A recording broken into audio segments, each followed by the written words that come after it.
আর্জেন্টিনার হারে আটকে গেল পরিমণির বিয়ে।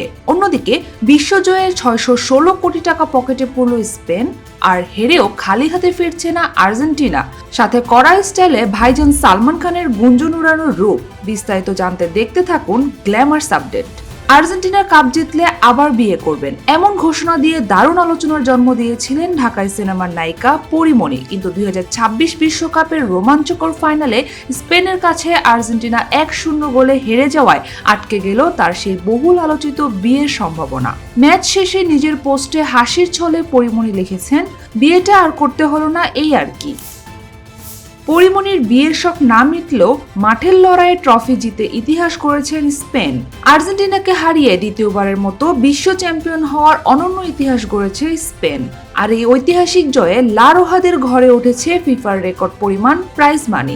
ফিফার ঘোষণা অনুযায়ী চ্যাম্পিয়ন হিসেবে স্পেন পাচ্ছে 5 কোটি মার্কিন ডলার, যা বাংলাদেশি মুদ্রায় প্রায় 616 কোটি টাকা। তবে এই বিশাল অঙ্কের অর্থ সরাসরি ফুটবলাররা পাবেন না, এটি যাবে স্প্যানিশ ফুটবল ফেডারেশনের তহবিলে। শিরোপা হাতছাড়া হলেও রানার্স আপ আর্জেন্টিনা কিন্তু খালি হাতে ফিরছে না। ফাইনালে হেরে রানার্স আপ হলেও বেশ বড় অঙ্কের আর্থিক পুরস্কার নিশ্চিত করেছে লিওনেল মেসির আর্জেন্টিনা।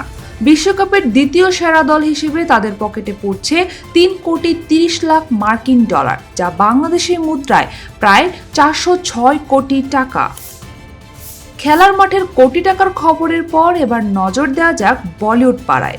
সম্প্রতি এক অনুষ্ঠানে সালমান খানকে দেখে তিনি শারীরিকভাবে অসুস্থ বা ক্লান্ত এমন নানা গুঞ্জন চাউর হয়েছিল নেট পাড়ায়। তবে এসব চর্চায় পাত্তা না দিয়ে কাউবয় লুকের নতুন ছবি পোস্ট করে ভক্তদের উদ্দেশ্য করে ভাইজান ক্যাপশন লিখেছেন, আপনাদের শরীর কেমন আছে। তার এমন রসাত্মক জবাবে স্বস্তি ফিরেছে ভক্তদের মনে। আর একই সাথে সব গুঞ্জন উড়িয়ে তিনি এখন পুরোদমে ব্যস্ত আছেন নিজের নতুন সিনেমা মাতৃভূমির কাজ নিয়ে।